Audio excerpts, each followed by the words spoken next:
Okay, you got my attention. How do we get out of this? You decide.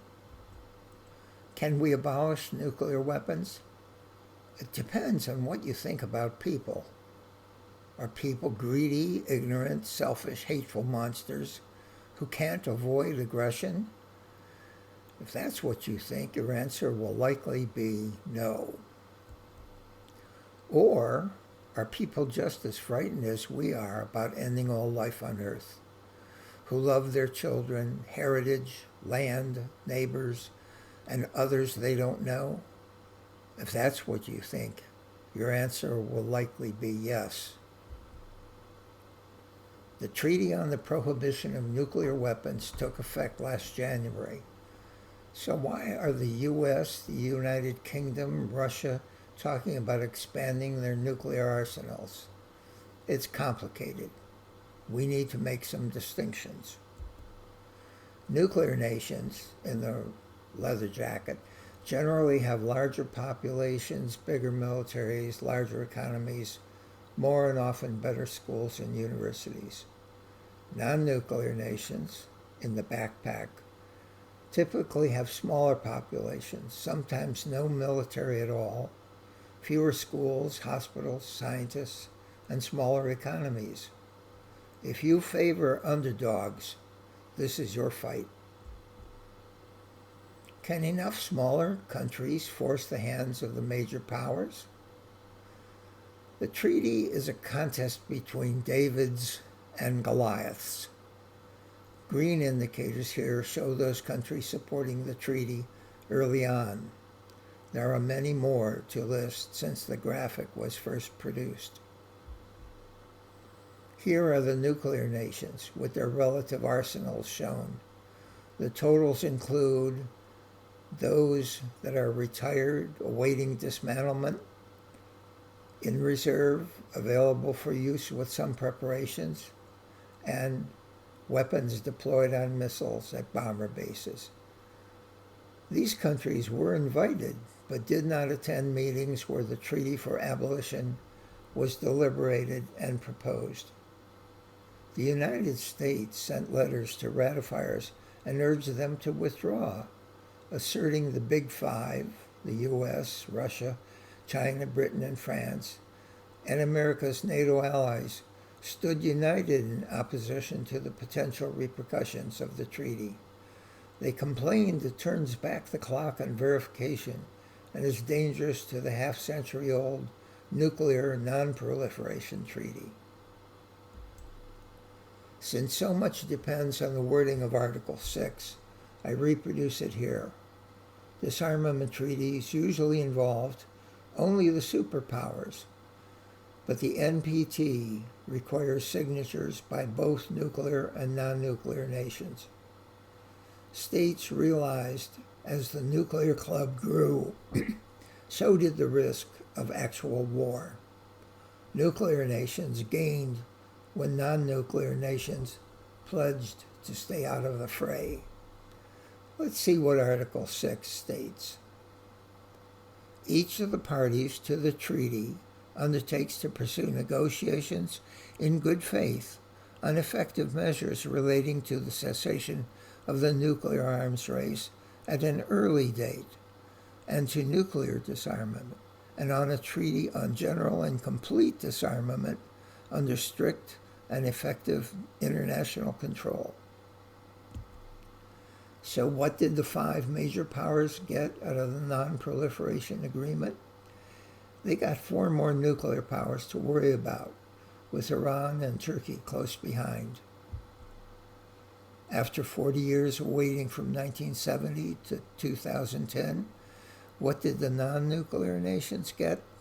Well, they didn't get an end to the arms race, much less an early end, an agreement for universal nuclear disarmament, any arms reduction stemming from the NPT provisions, and any treaty on general and complete disarmament under strict and effective international control. The non-nuclears were frustrated. When elephants fight, it is the grass that suffers. The African proverb summarizes the plight of the non-nuclear nations.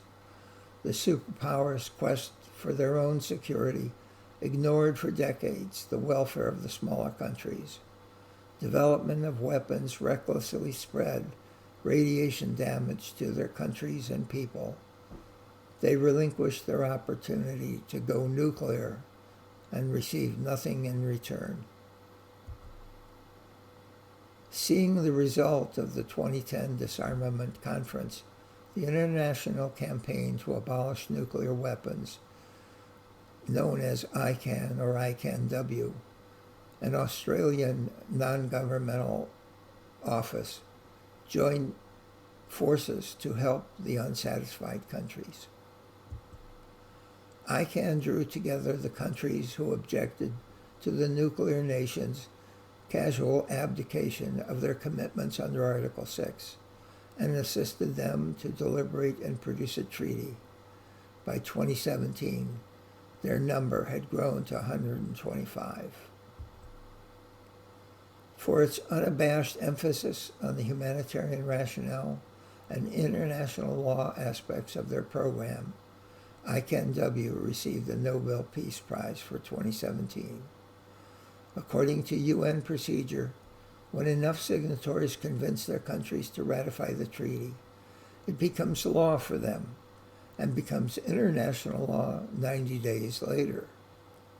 Nuclear weapons became illegal through this process on January 22, 2021.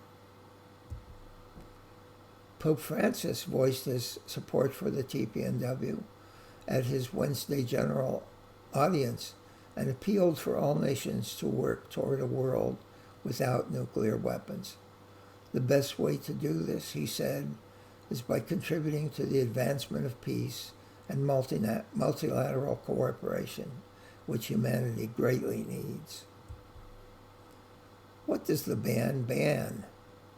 Just about anything a country could do with a weapon. You can't make it, give it, get it, use it, or threaten to use it.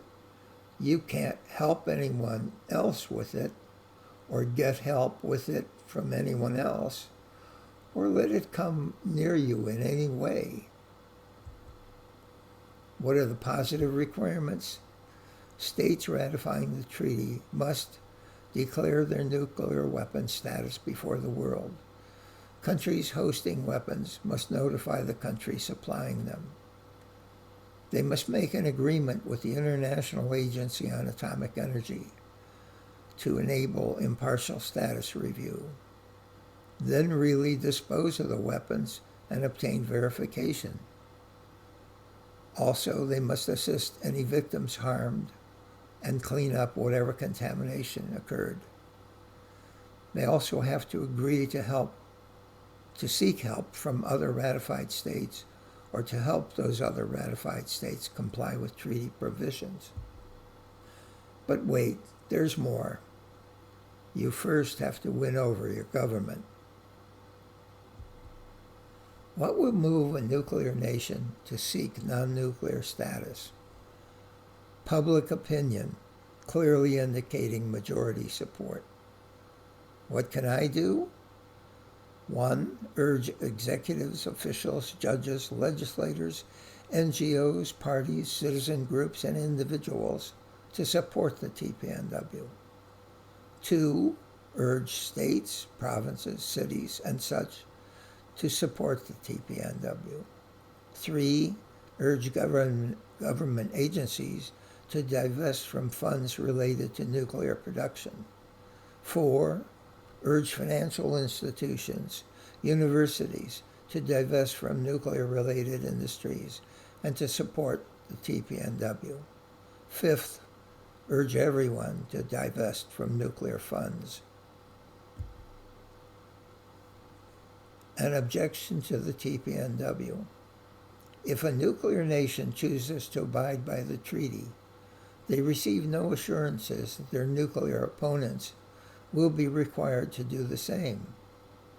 True, as presently written, the treaty does not guarantee reciprocity of those who do not sign on and ratify it. Nations abolishing nuclear weapons have only the satisfaction of knowing they have pledged not to turn millions of innocent people into smoldering radioactive cinders. The world doesn't belong to leaders. The world belongs to all humanity. The world has now taken the first positive step towards a more peaceful future, but our ultimate goal should be the demilitarization of the entire planet. I believe this is feasible if proper plans are made and people are educated to their advantages. Since the first step, the intention to eliminate nuclear weapons, has been taken, ultimately, total demilitarization can be achieved. So it is peace or reliance on weapons certain to end all life. Your choice?